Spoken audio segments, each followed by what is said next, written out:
Hello guys, അപ്പം ഇന്നത്തെ വീഡിയോയിലേക്ക് എല്ലാവർക്കും സ്വാഗതം. ഇപ്പോൾ പനി, ജലദോഷം, തൊണ്ടവേദന എല്ലാം ഉണ്ട്. ചുമച്ച എൻ്റെ കണ്ണിൽ നിന്ന് വെള്ളമാണ് കേട്ടോ ഗൈസ്. ഇത് പപ്സാണ്. കക്ഷിക്ക് നല്ല പനിയുണ്ട്.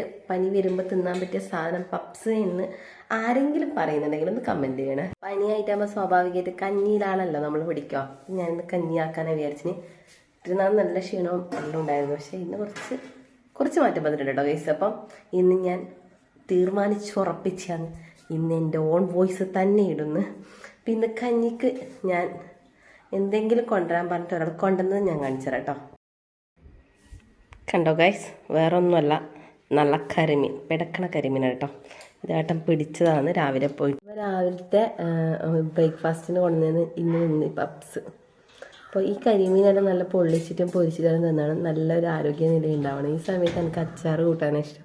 പക്ഷെ അത് അവർക്ക് എന്താണ് ചെയ്ത് കൊടുക്കേണ്ടത്. അപ്പോൾ ഞാൻ ചെയ്താലും മറക്കേണ്ട വിധത്തിൽ അത് മുറിച്ചൊന്ന് സെറ്റാക്കി കൊടുക്കാം. രണ്ട് കാര്യം എനിക്ക് മിസ്സായി. ഡാൻസ് ക്ലാസ് മിസ്സായി. അരങ്ങേറ്റം കഴിഞ്ഞിട്ടും നമ്മളിപ്പോൾ റിപ്പീറ്റ് ആയിട്ട് ഡാൻസിന് പോകുന്നുണ്ട്. ഡാൻസ് ഒരിക്കലും നിർത്തില്ല ഗൈസ്. എനിക്ക് ആരോഗ്യമുള്ള കാലം മുഴുവൻ ഞാൻ ഡാൻസ് പഠിക്കും. ഇന്നോസിനൊരു കാര്യം പറയുന്നുണ്ട്. ഇന്നു കോംബോ ഓഫറിൽ മീഷോയിൽ 2 വാച്ച് മേടിച്ച് 210 രൂപയ്ക്ക് നല്ല അഫോർഡബിൾ പ്രൈസ് ആയിട്ട് എനിക്ക് തോന്നിയിട്ടുണ്ടായിന്. അവിടെ ഞാൻ ബുക്ക് ചെയ്ത് നല്ല വാച്ചാട്ടോ. അങ്ങനെ നേരത്തെ കണ്ട മീൻ ഞാൻ നല്ല വൃത്തിക്ക് മുറിച്ച് സെറ്റാക്കി വെച്ചോട്ടോ. ഓൺ വോയിസ് കൊടുത്തിയാന്ന് നീവൂട്ടൻ TV വെച്ച് എല്ലാം കുളമാക്കി കേസ്. അപ്പോൾ അവന് ഇടയ്ക്കിടയ്ക്ക് വീഡിയോ എടുക്കാൻ എല്ലാം ഇഷ്ടമാട്ടോ. ഇടയ്ക്ക് സ്വഭാവം ചെക്കൻ്റെ മാറ്റാന്ന്. അങ്ങനെ എല്ലാം മിക്സൊക്കെ ചെയ്ത് വെച്ചു, റസ്റ്റ് ചെയ്ത് വെച്ചു. അത് ഫ്രൈ ചെയ്തിട്ട് കഞ്ഞിയായാലും കുടിക്കാമല്ലോ. ഏട്ടന് വേണ്ടത് പൊരിച്ച മീനായാലും കുഴപ്പമില്ല. മീൻ വെക്കണമെന്നേ നിർബന്ധമില്ല കേട്ടോ. അപ്പോൾ ഈ കഞ്ഞി കുടിക്കുന്നത് എനിക്ക് ഏറ്റവും ഇഷ്ടം എന്ന് വെച്ചാൽ എന്നും കഴിയാതിരിക്കുമ്പോൾ കഞ്ഞി കുടിക്കാൻ നല്ലൊരു ടേസ്റ്റ് ഉണ്ടാവും കേട്ടോ.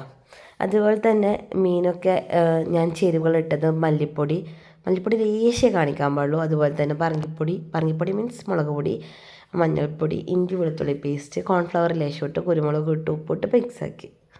അങ്ങനെ നല്ല ചൂട് ചെറുപയർ കഞ്ഞി. ഈ ചെറുപയർ കഞ്ഞി കഴിക്കുമ്പോൾ എനിക്ക് തോന്നുന്നത് ഞാനെല്ലാം സ്കൂളിൽ പഠിക്കുമ്പോൾ സ്കൂളിൽ ചോറല്ലായിരുന്നു കേട്ടോ. ഇതുപോലത്തെ പയറും കഞ്ഞിയും പിന്നെ ഒരു ചെറിയ കുഞ്ഞി പാക്കറ്റ് ഒരു രൂപയുടെ അച്ചാർ വാങ്ങിച്ച് നമ്മളങ്ങനെ വീട്ടിൽ നിന്ന് കറി കൊണ്ടുപോകും. അതെല്ലാം നൊസ്റ്റാൾജി ആണ്, പണ്ടത്തെ കാലത്തൊരു ഓർമ്മയാണ്. അങ്ങനെ ഞാൻ കുറച്ച് കഞ്ഞി കുടിക്കാനെടുത്തു.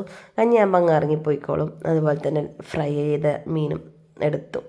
ഇത് വൈകുന്നേരം ചായ, ഒരു ഗ്ലാസ് ചായയും മസാല ബണ്ണ് കൊണ്ടുവന്നിട്ടുണ്ടായിരുന്നു ഏട്ടൻ. എനിക്കത്ര ഇഷ്ടമൊന്നുമല്ല മസാല ബണ്ണ്. പക്ഷേ വിശപ്പുണ്ടോ ചോദിച്ചുണ്ട്. പക്ഷെ വായിക്ക് രുചിയില്ല. അതുകൊണ്ട് ഞാൻ ഒരു പീസ് മസാല ബണ്ണ് ഇട്ട് വായിൽ വെച്ചു. വലിയ ഗുണമൊന്നുമില്ല കേട്ടോ. അതുപോലെ തന്നെ രാത്രിക്ക് ഇന്ന് ചോറാവാന്ന് വിചാരിച്ചിട്ട് ചോറും അതുപോലെ പരിപ്പ് കറിയും മീൻ വറ്റിച്ചതും രാവിലെ മിക്സ് ചെയ്ത് വെച്ച ഫിഷ് ഉണ്ടായിരുന്നു, അതും ഫ്രൈ ചെയ്തു. അങ്ങനെ കുശാലായി ചോറ് തിന്നു കേട്ടോ. അച്ചാറും ഉണ്ടായിരുന്നു. അപ്പോൾ ഇന്നത്തെ വീഡിയോ